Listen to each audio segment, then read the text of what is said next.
Au nom du Village de la Justice et d'Open Law avec qui nous co-organisons cette 3e édition du Village de la Legal Tech, je vous souhaite à tous la bienvenue, je vous remercie d'être là. Nous sommes ravis d'accueillir pour cette conférence Hercule Legal Tech qui a convié quelques invités.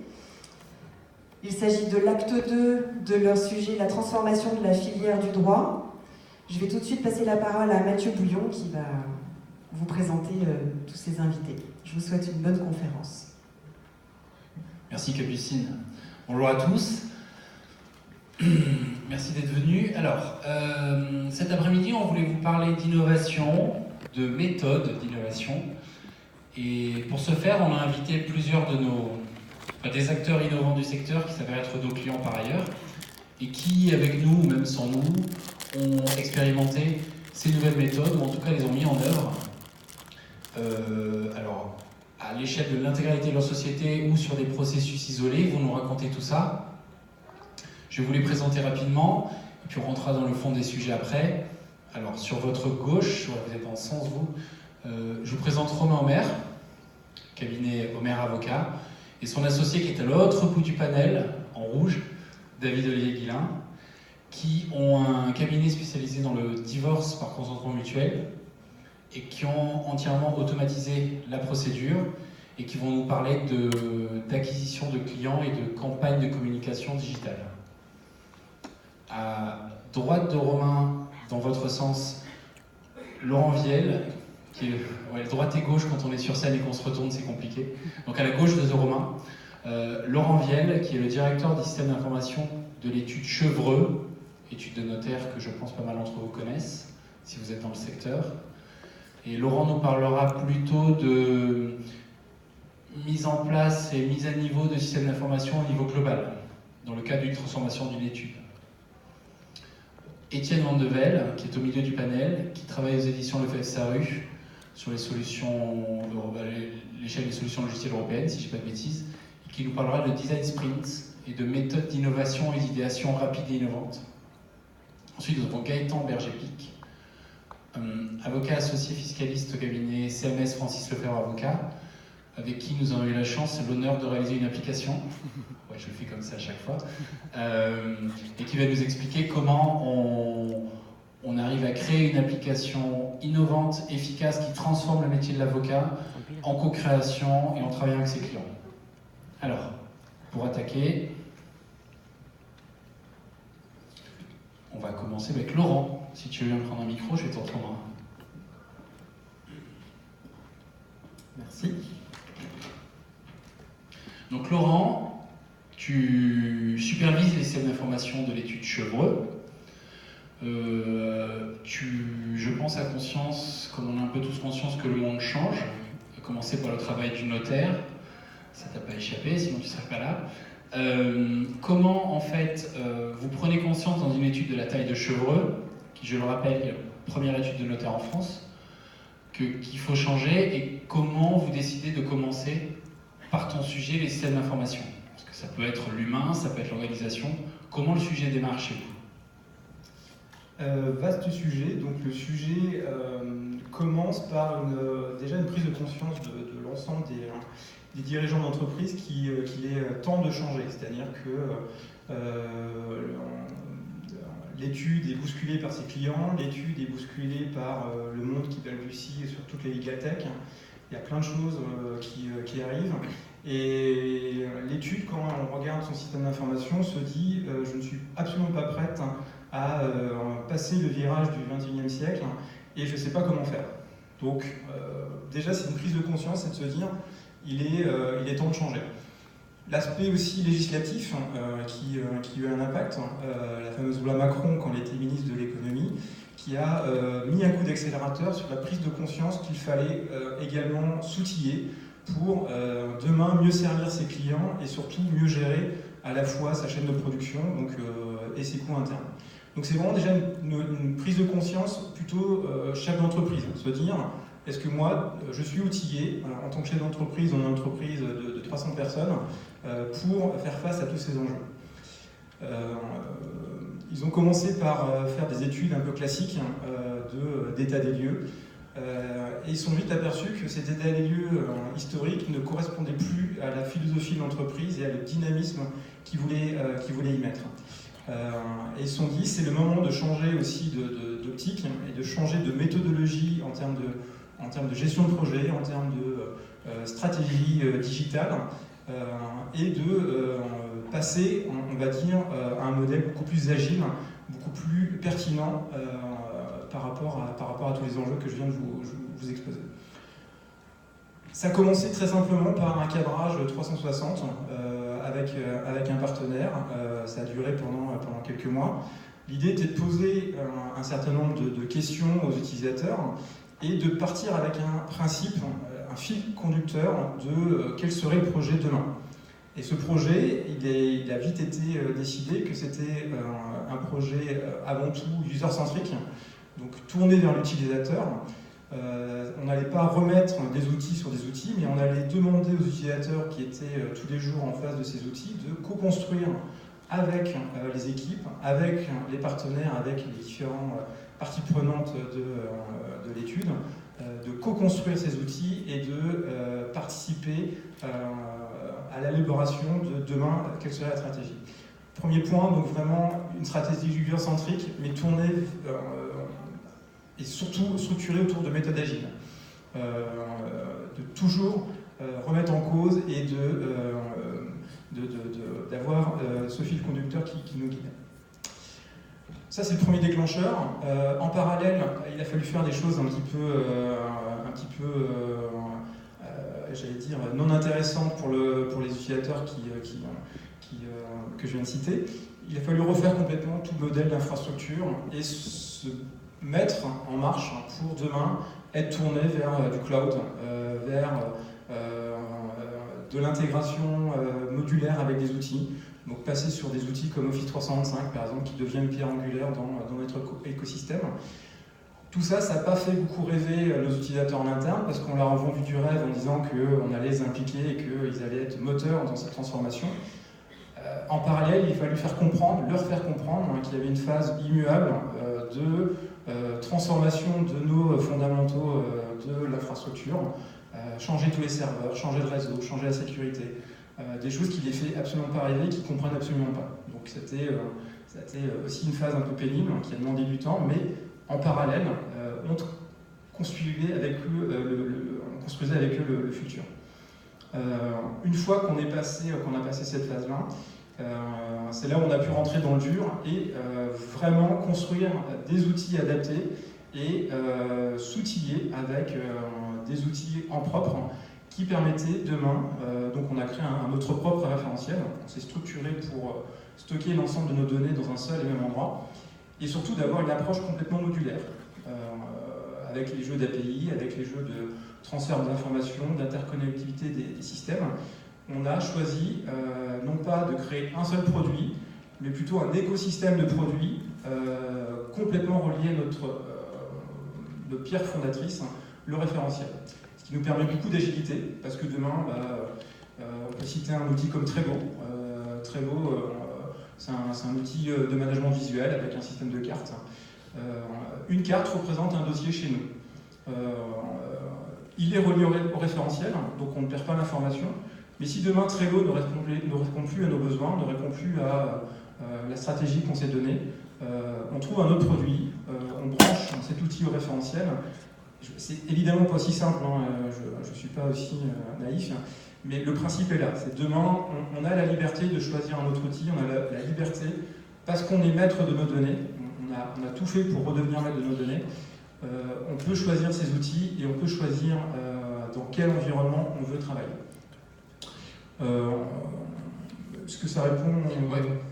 Je remercie. Ce que je comprends dans ce que tu dis, c'est qu'en fait, vous avez passé une grosse vague de mise à niveau, de refonte de votre système de formation qui vous donne aujourd'hui beaucoup plus de latitude en agilité, de pouvoir brancher les branchés, comme tu dis, peut-être pas aussi simple en pratique, en théorie, mais en tout cas philosophiquement, vous avez la bonne plateforme pour être capable d'innover aujourd'hui. Et c'était peut-être la première étape. C'était vraiment la première étape, parce que commencer par implémenter un nouvel outil qui n'est pas dans un écosystème qui lui-même permet cette agilité, pour nous ça n'avait pas de sens, parce qu'on allait créer de l'incompréhension, on allait créer encore des systèmes d'authentification complètement hybrides avec encore un login, encore un mot de passe.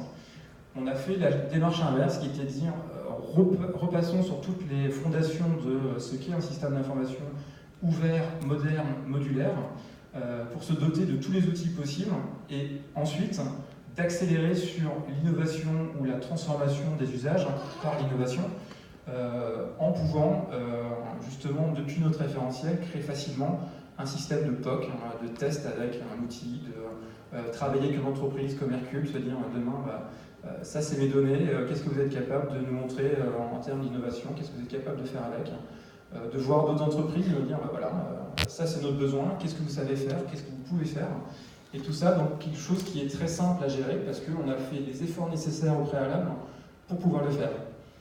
On a tout virtualisé, on a tout sécurisé, notre profession demande énormément de compliance par rapport à la sécurité, par rapport au stockage des données, par rapport à l'utilisation personnelle des informations, je passe le RGPD, etc., etc. Il a fallu vulgariser tous ces concepts-là pour s'assurer que nous, on était prêts pour les implémenter, qu'on était vraiment prêts à les implémenter et qu'on les implémente, pour ensuite vraiment donner un coup d'accélérateur sur l'innovation au sens large du terme, que ce soit au niveau de l'organisation interne ou par les outils. D'accord. Et je te remercie, je pense qu'on pourra avoir peut-être raison d'y revenir. Étienne, quand on est dans un groupe comme Édition Le FSARU, qu'on a déjà une plateforme technologique, puisque la plupart de vos contenus sont digitaux, et qu'on a cette base-là, et qu'on veut commencer à innover sur des idées résolument nouvelles, il me semble qu'il y a plusieurs façons de le faire, et une des façons avec lesquelles vous avez l'habitude de travailler, c'est le design sprint, notamment, qui, une fois qu'on est posé et qu'on veut vraiment créer quelque chose de nouveau, permet très rapidement de tester et de faire tester des choses nouvelles. Est-ce que tu veux nous en parler ? Alors nous, on a effectivement, on n'a pas les problèmes de non-innovation, mais on a effectivement une innovation qui change de prisme. On est dans le contexte de l'accélération digitale que vous connaissez tous, et on a besoin d'aller plus vite, plus loin, et surtout de se recentrer sur la valeur perçue par l'utilisateur. On a l'habitude avec nos services, au travers de marques très connues comme Édition Francis Lefebvre, Dalloz, Édition Initiative et les 8 marques européennes, de donner des solutions digitales à nos clients, mais on n'avait pas l'habitude de les profiler pour des utilisateurs. On donne le manuel du droit social qui est consommé de façon complètement indifférente par un professionnel de ressources humaines, un avocat en droit social et un expert en droit social, et éventuellement un chef d'entreprise. Aujourd'hui, la transformation digitale fait qu'on doit adresser ces besoins différemment avec des produits et des services qui sont conçus pour eux. Donc ce qu'on a retenu nous, dans le Design Sprint, c'est vraiment 3 éléments importants. C'est d'une part vraiment la user centricity, c'est-à-dire qu'au cœur de l'innovation digitale, c'est à qui on s'adresse. Et déjà tout de suite, on essaie de réfléchir à un MVP, le Minimum Viable Product. Quelle est la valeur qu'on veut livrer à nos clients? Ça, c'est le premier point. Deuxième point important, c'est le collaboratif. On est aujourd'hui, nous, dans une entreprise où on a 1300 collaborateurs en France, 2600 en Europe, et on a, comme dans toute organisation, on est victime de silos organisationnels qui font qu'on arrive mal à travailler ensemble.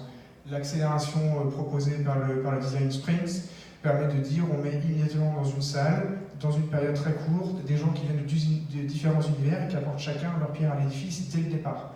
Vous avez immédiatement la possibilité de faire interagir des marketeurs, des juristes, des gens des univers technologiques, et d'essayer ensuite de les faire converger, diverger, et ensuite reconverger pour essayer d'arriver à construire le produit. Et le dernier élément, c'est l'effet d'accélération, où en 5 jours, vous avez quelque chose qui est tout de suite un prototype. Vous devez arriver à un prototype qui peut ensuite être montré à un client avec un retour client immédiat. Ce qui vous permet tout de suite de dire « je me suis trompé » ou « j'ai réussi » mais, et de façon à ensuite pouvoir itérer, améliorer le concept et l'affiner. Pour préciser sur le Design Sprint, effectivement, on a fait une autre conférence où on expliquait ce que c'était, mais en gros, pour ceux qui ne savent pas, c'est une méthode qui a été inventée par Google Venture, qui est le fonds d'investissement de Google, la promesse est qu'en 5 jours, d'une idée à la réalisation prototypée, testée avec des vrais retours utilisateurs, on sait, où on a une conviction forte sur ça marche pas. Et si on doit se planter, vous n'en rajoutez que 5 jours à la poubelle. C'est une autre approche américaine qui est le fail fast. Si vous devez vous tromper, trompez-vous vite pour itérer sur la bonne réponse le plus rapidement possible. Et l'enjeu, même sur des produits à forte ampleur, comme des produits que vous pouvez avoir chez vous, des ambitions très fortes, en 5 jours, on est capable de sortir quelque chose de tangible qui peut ressembler au produit final, même si ça reste qu'un prototype et que ça n'est pas actif, ça permet vraiment de se rendre compte de ce que ça peut être. Et ces méthodes-là ne sont pas antinomiques avec des méthodes de fond, comme chez Chevreux, où on repense vraiment d'abord tout le système d'information. Si je ne dis pas de bêtises, Laurent, ça vous arrive d'en faire aussi, des design sprints, et du coup, les deux ne sont pas incompatibles.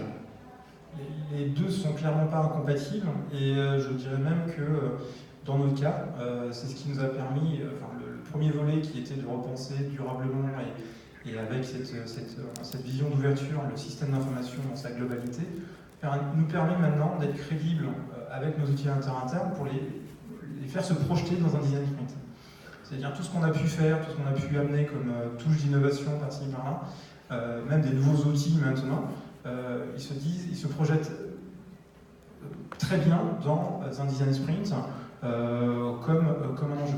Si on l'avait fait à l'inverse, je pense que pour notre cas, encore une fois, je parle que de notre cas, la phase d'éducation, la phase d'appropriation de c'est quoi le digital, c'est quoi ses enjeux, c'est quoi ses possibilités, c'est quoi ses dimensions, n'aurait pas permis d'avoir des design sprints qui soient vraiment tangibles et qui apportent de la valeur. D'accord. Juste pour revenir sur la tienne, pardon, merci Laurent. Du coup, dans un design sprint comme ça, vous en avez fait plusieurs chez LS, il me semble. Quels sont les obstacles de mise en œuvre ou même de réalisation d'un process comme ça à votre échelle, si tu en vois? La difficulté principale, c'est d'arriver à ce que tout le monde parle le même langage, c'est-à-dire que le marketeur et le techos soient capables d'échanger ensemble, de converger, de partager une vision, de se dire moi, avec ma casquette marketing, je vois un produit qui a un potentiel et je vois un segment marché intéressé, mais est-ce que le produit que j'ai en tête, il est réalisable? Et on prend tout de suite, dès le début, en compte les attentes de chacun. Donc la difficulté, c'est d'avoir un vocabulaire commun et d'apprendre à se comprendre.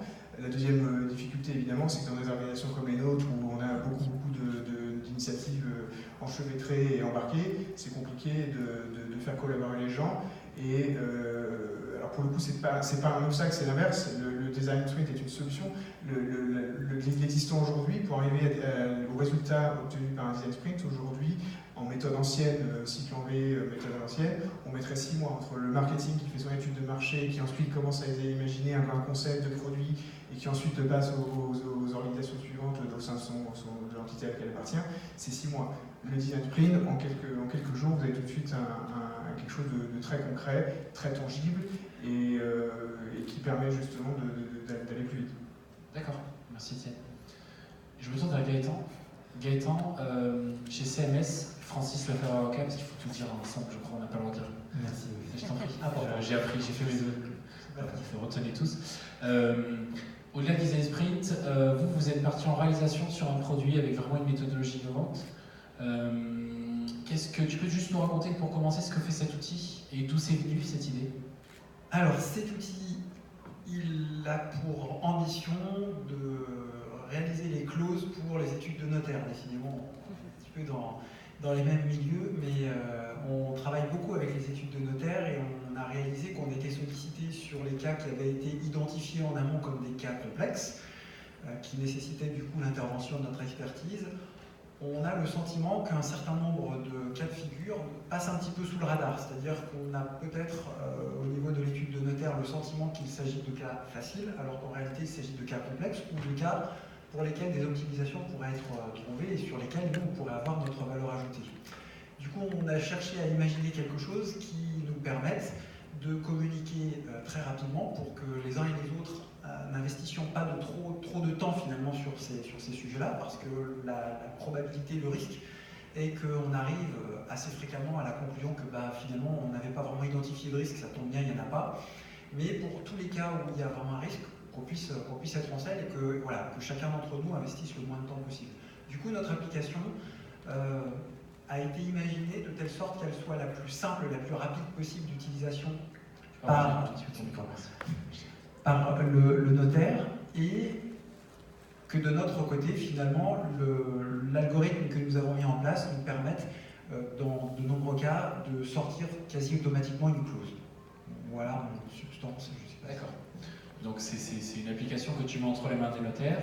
Exactement. Ça, eux vont te donner les composantes de leur dossier immobilier, le cas échéant. Je crois que c'est ce dossier immobilier.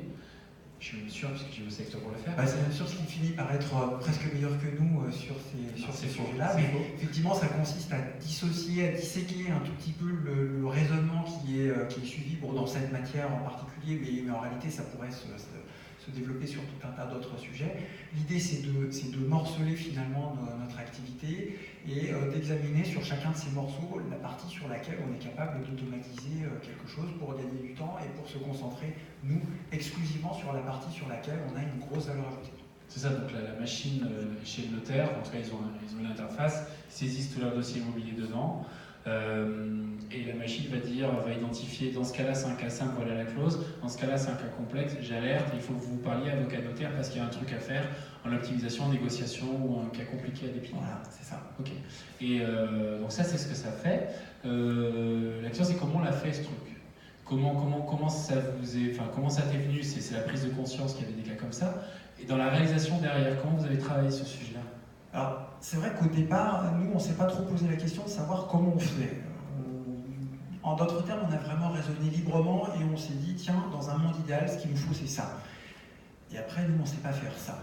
Donc là, on vient vous voir. Ah oui, c'est vrai, je me souviens. Au début, on est assez inquiet parce qu'on se dit, on va pas forcément se comprendre. Moi, je vais pas trop comprendre ce qu'il raconte sur la partie informatique. Lui, il risque de pas vraiment comprendre ce que je lui raconte sur la partie fiscale, puisque ce sont finalement deux. Et en réalité, c'est pas du tout comme ça que ça se passe.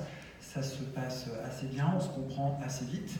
On a des échanges qui permettent d'élaborer ensemble. Ça correspond un petit peu finalement à ce que j'ai entendu dire juste avant.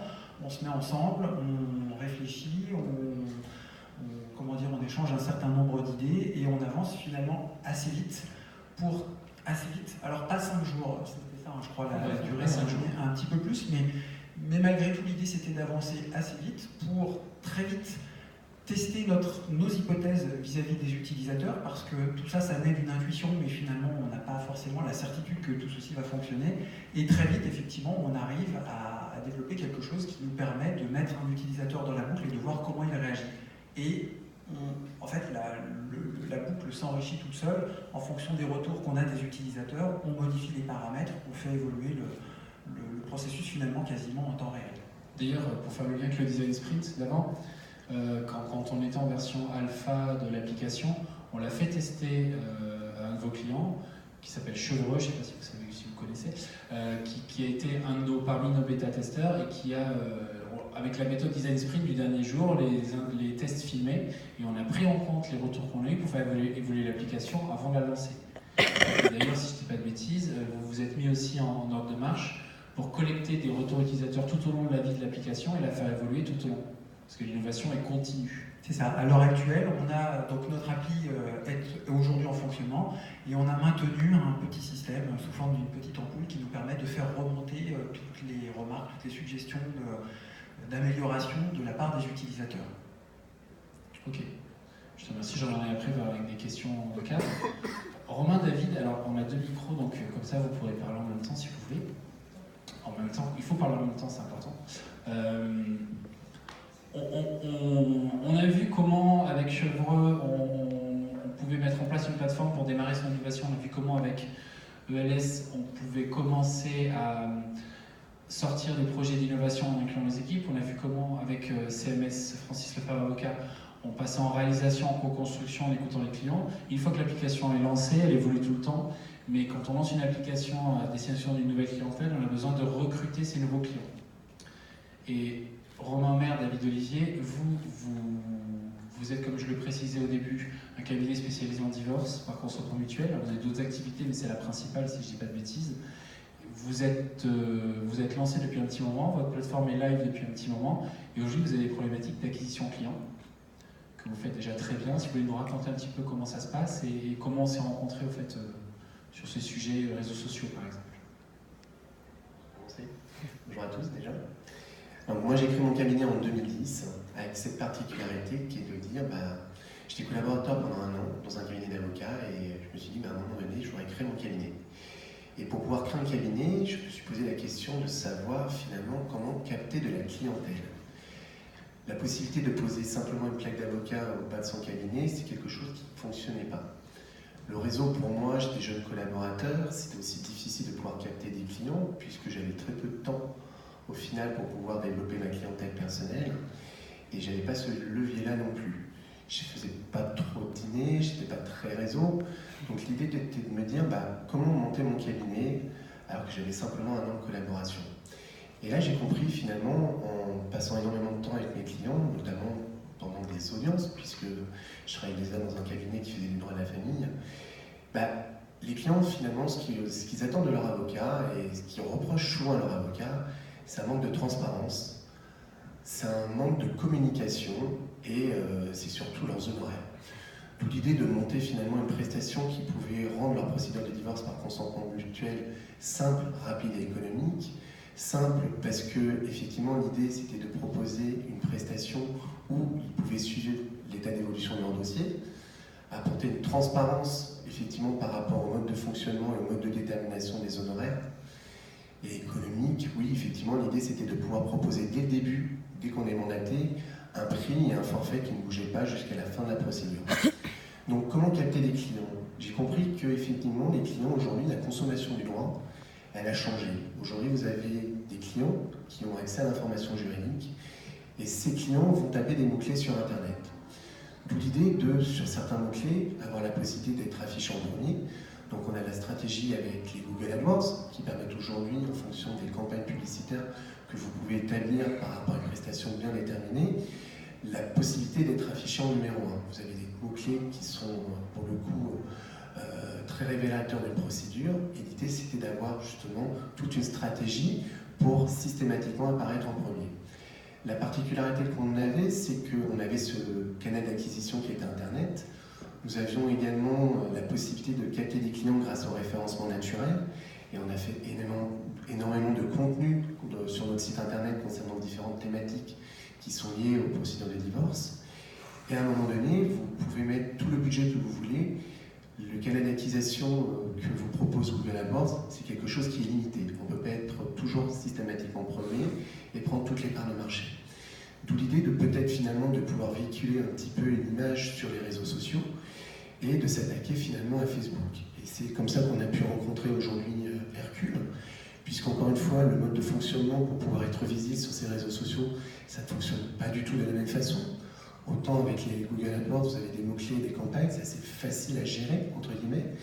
Sur les réseaux sociaux, vous avez en fait des internautes qui peuvent être différenciés par rapport finalement à leur centre d'intérêt, par rapport à leur comportement sur le web. Vous n'avez pas des mots-clés, c'est pas un moteur de recherche. Et là, pour le coup, on était un petit peu paumé.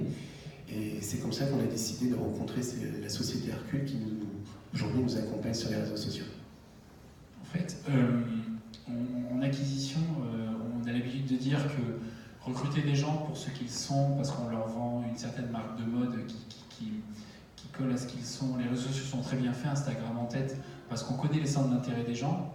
Mais quand on est sur des moments de vie, et le divorce est un moment de vie, la naissance, le décès en sont d'autres, et il y a des gens qui font de l'acquisition sur ces canaux-là, les réseaux sociaux sont pas top. En fait, on a besoin que les gens ils formulent l'intention de leur instant de vie. Je veux divorcer, je cherche un avocat, et Google est parfait pour ça.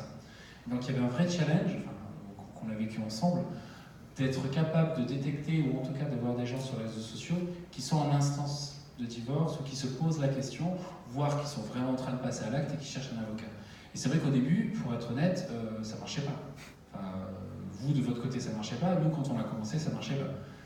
Et en fait, je pourrais le raconter à ta place, mais je préférais que ce soit toi ou que vous le disiez, mais on a beaucoup itéré, beaucoup testé, beaucoup expérimenté, des formats, des messages, des cibles différentes. Et aujourd'hui, du coup, vous voulez peut-être nous dire où on en est? Aujourd'hui, on arrive à capter du dossier. Donc pour le jour, aujourd'hui, on a quand même trouvé une stratégie et ça commence à donner ses résultats. Ce qui était très difficile, comme tu l'as dit, Mathieu, c'est que on a des personnes sur Facebook où on est incapable de savoir s'ils ont pris ou pas la décision de divorcer. Et donc du coup, pour finalement bien cibler une campagne publicitaire, il fallait voir finalement, étudier leur comportement, ce qu'on ne faisait absolument pas avec les campagnes AdWords, puisque, bon, encore une fois, avec les campagnes AdWords, vous avez des mots-clés qui sont évidents que vous pouvez acheter, alors c'est plus ou moins cher, mais bon, en tout cas, il y a une intention d'achat qui est exprimée sur un moteur de recherche.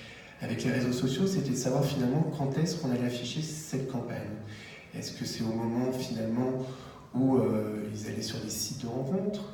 Est-ce que c'est parce qu'ils allaient voir sur des sites internet pour comment calculer le montant d'une prestation compensatoire ou d'une pension alimentaire?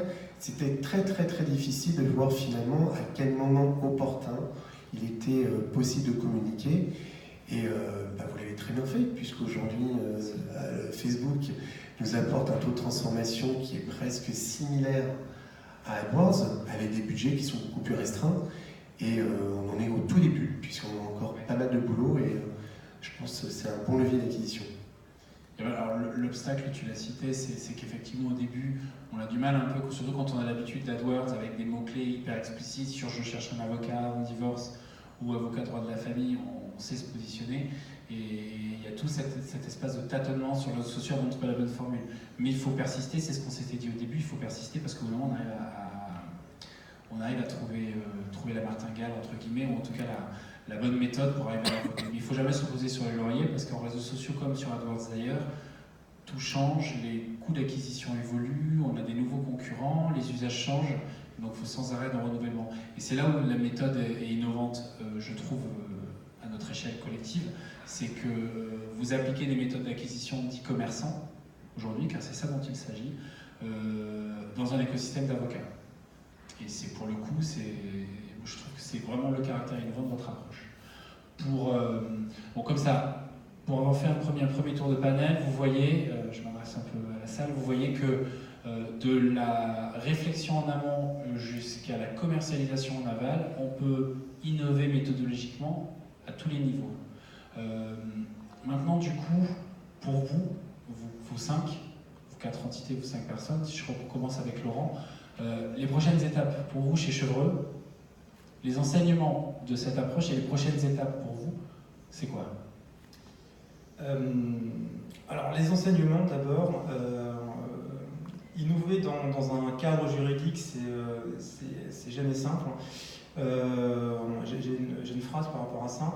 Les juristes, que ce soit par formation ou par des formations professionnelles, ont la culture du produit fini. C'est-à-dire que, surtout dans notre métier, l'acte représente un produit fini qui est immuable, qui est signé à l'étude et qui représente justement, quel que soit le dossier, un acte important pour nos clients. Du coup, le fait d'apporter des méthodes innovantes, l'agilité, la culture du feedback, la culture de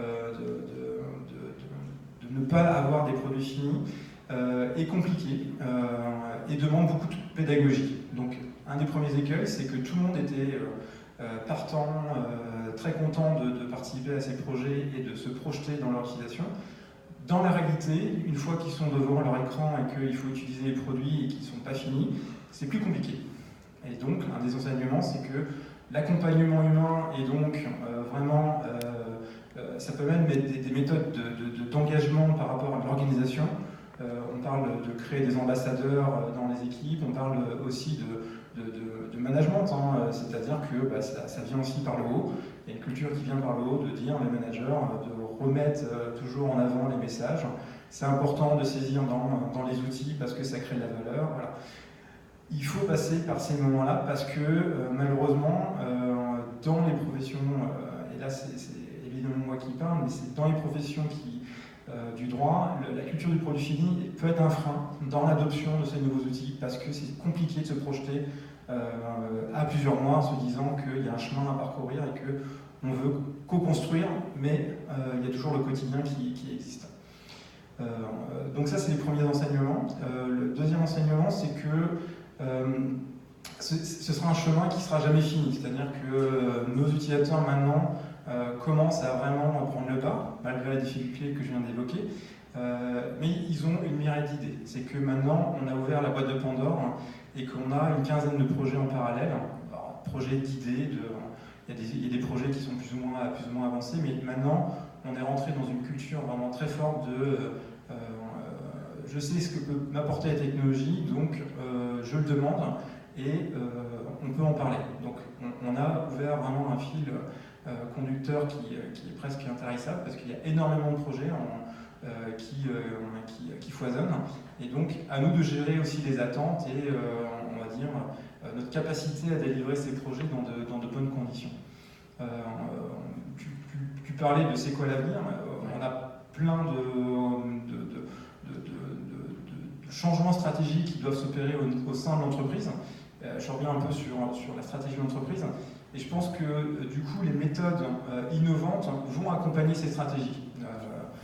C'est pas l'innovation qui guide la stratégie, c'est maintenant qu'on a ces outils, qu'on a cette nouvelle façon de voir le digital au sein de l'entreprise, des nouveaux axes de stratégie se mettent en place et des méthodes innovantes vont permettre d'y répondre.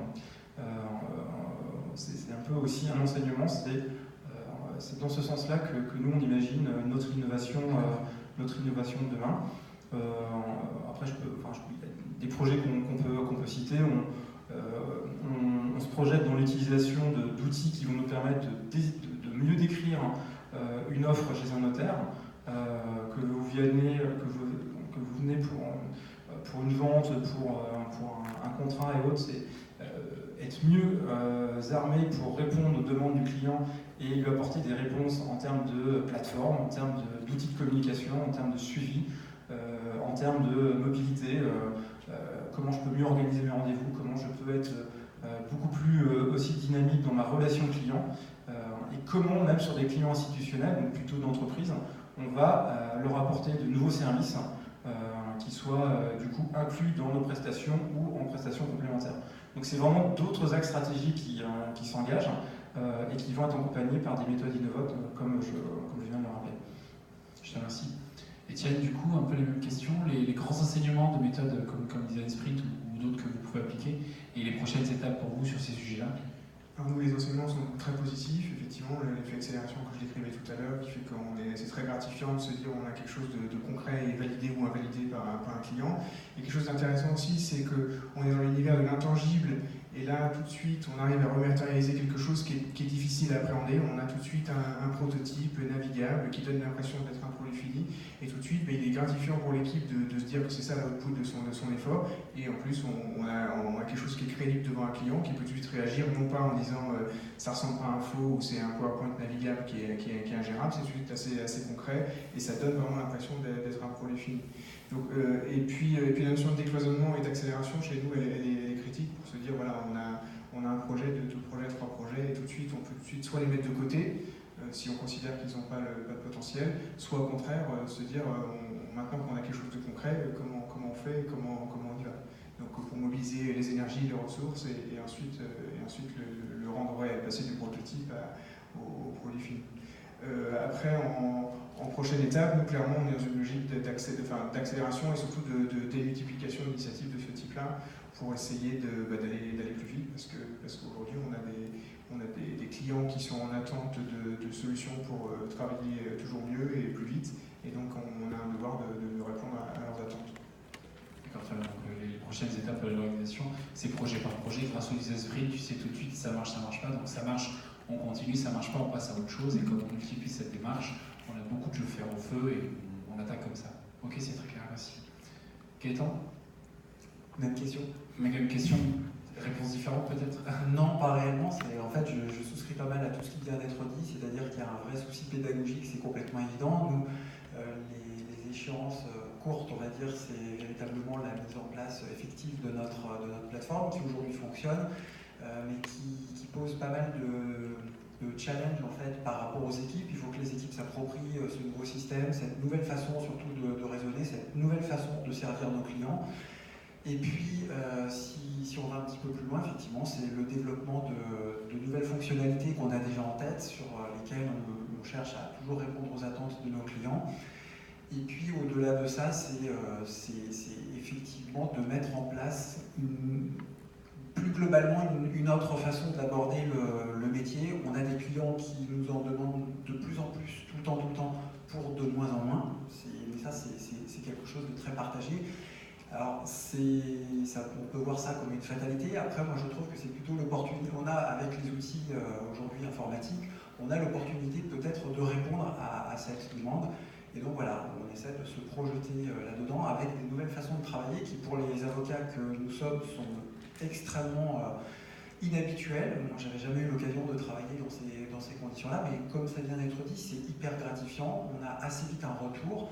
Donc ça, c'est très très sympa. Il faut sortir de cette culture du résultat qui est vraiment omniprésente et se dire que finalement, même quand on a quelque chose qui n'est pas forcément le truc génial, totalement abouti, on a déjà quelque chose de très très bien qui permet de...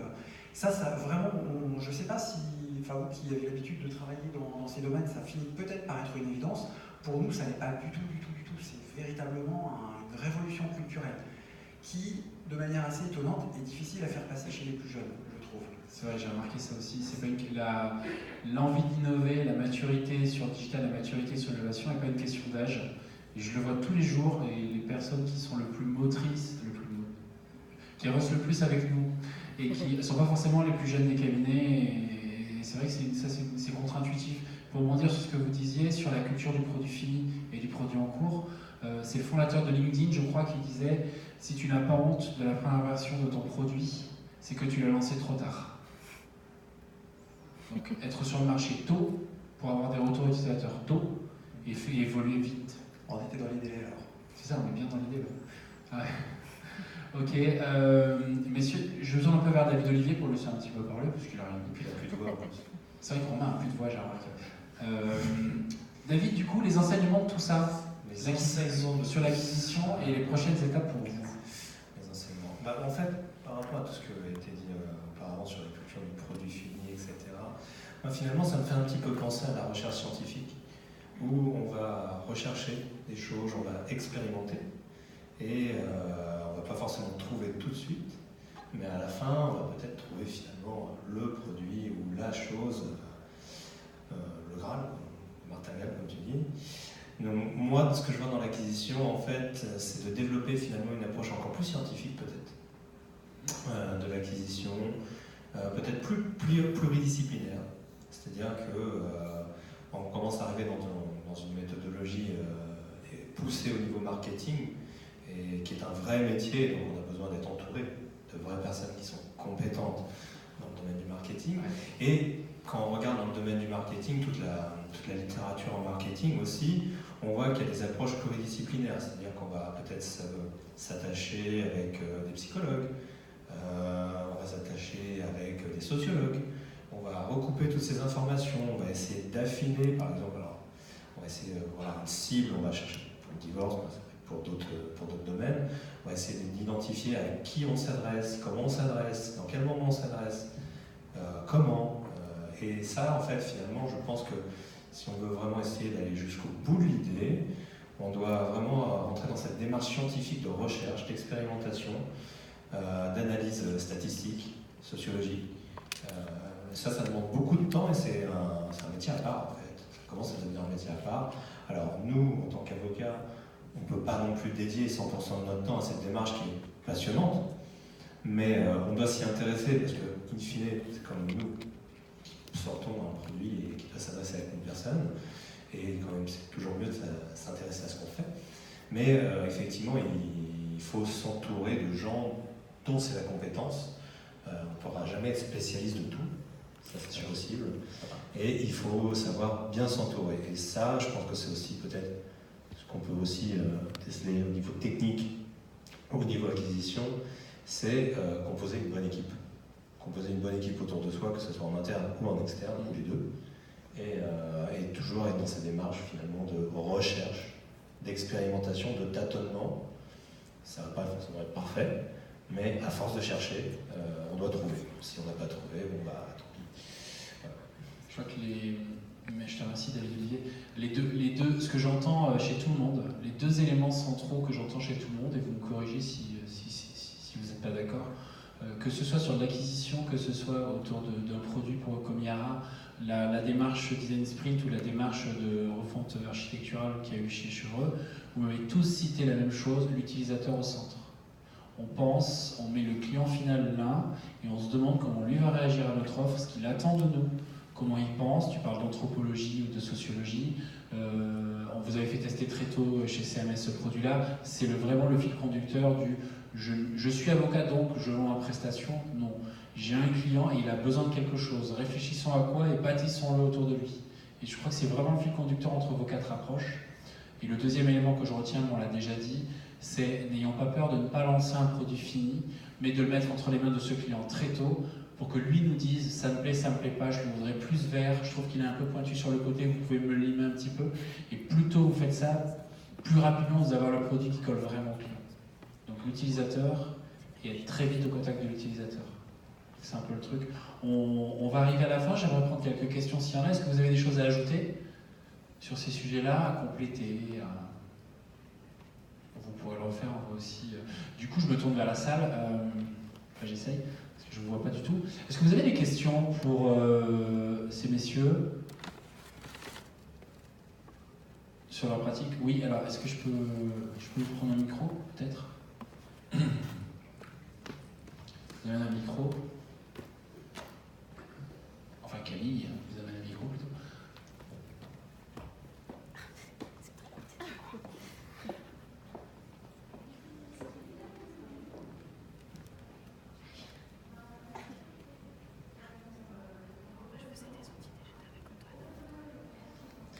Je voulais savoir, pardon, Claire Laudrin, la Société Générale, je voulais savoir comment vous assuriez la sécurité, la confidentialité des échanges avec vos clients.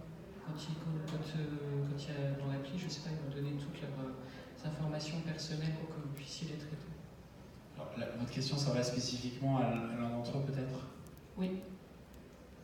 Pardon. En fait, je pense que c'est Chevreux et CMS qui utilisent La plateforme dont on parlait tout à l'heure sur l'échange réglementaire, Yara, oui. Oui, on peut peut-être... La question concerne les données personnelles des personnes, c'est bien ça? En fait, c'est, oui, leurs données personnelles et puis tout ce qui concerne leurs problématiques. Alors moi, je peux répondre assez facilement pour ce qui concerne Yara, puisque l'outil qu'on a mis en place, on l'a structuré de telle sorte qu'il fonctionne sur une base anonyme. C'est-à-dire que nous travaillons pour les rédacteurs d'actes, les études de notaire, Chevreux et d'autres, d'accord. Mais les informations qu'ils nous confient à travers cette machine sont des informations anonymes. Donc ça limite, on va dire, un certain nombre de risques. En revanche, il est vrai aussi que tous les échanges que nous pouvons avoir à travers cette plateforme sont sécurisés. Alors là, moi je ne suis pas un technicien, donc je ne pourrais pas vous dire précisément comment, mais en tout cas, c'est une des préoccupations effectivement qu'on a eues dès l'origine, c'est-à-dire que tous les échanges que l'on a sont archivés et sont sécurisés. Je ne sais pas si c'est suffisamment précis. On aura exactement la même démarche. Ce qu'on a digitalisé, c'est vraiment la captation de l'information déjà en interne. C'est quels sont les outils qui permettent de stocker l'information de nos différents clients. Avant, c'était potentiellement dans des bases Excel, dans des partages réseau, dans des outils de la profession. L'idée de créer ce référentiel point unique de consolidation de l'information de nos clients, que ce soit par rapport à leur dossier, par rapport à leurs immeubles, du coup, a mérité tout un concept d'architecture sécurisée, permettant l'historisation de tous les échanges. Donc on a vraiment un historique, dès qu'une virgule est changée, on sait exactement quand est-ce que ça a été fait, par qui, comment et pourquoi. De cryptage au niveau de nos serveurs, au niveau de nos bases de données. Pour l'instant, on n'est pas passé sur l'étape portail client, donc accessible depuis Internet. On aura la même démarche par rapport à ça, c'est comment on va exposer les données de nos clients pour qu'ils puissent soit nous alimenter, soit qu'on leur mette à disposition. On sera dans des niveaux de sécurité par rapport à nos professions qui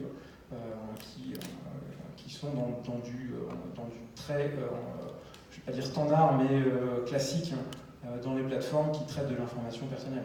Évidemment, on aura la compliance au niveau du RGPD et ce genre de choses. Ça fait partie des audits que nous aussi on fait, avec des plans d'action comme toutes les entreprises qui ont eu ce genre d'audit peuvent avoir. Donc, je ne sais pas si je réponds également à votre question. Oui, merci beaucoup. Est-ce que vous avez d'autres questions, peut-être? Alors, sur les méthodes, sur un cas en particulier, sur une activité? Non? Non.